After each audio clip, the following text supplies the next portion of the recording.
জেতা কোৱা যোৰহাট নামটো কেনেকৈ আহিলেনো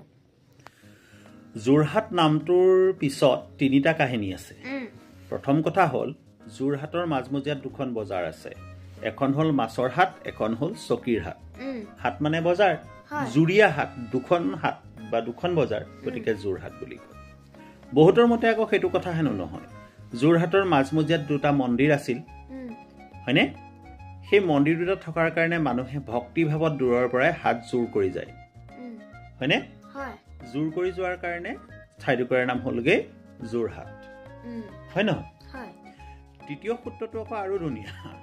সেই সূত্ৰটো অনুসৰি যোৰহাটৰ নদীদূৰেদি ব্ৰহ্মপুত্ৰ নদী বৈ গৈছে নিমাতী ঘাটৰ ফালে হয়নে বাৰু গতিকে যোৰহাটৰ বতাহজাক হেনো বৰ সুন্দৰ আৰু গা জোৰ পেলাই যায় সেইকাৰণে হেনো যোৰহাট বুলি কোৱা হয় বুজি পাইছা কথা যোৰহাট আহোমসকলৰ শেষ ৰাজধানী আছিল যদি আজিৰ তাৰিখত চোৱা তুমি চিকিৎসাৰ ক্ষেত্ৰত যোৰহাট উজনি অসমৰ ভিতৰতে এখন আগশাৰীৰ চহৰ মেডিকেল কলেজো আছে নে বাৰু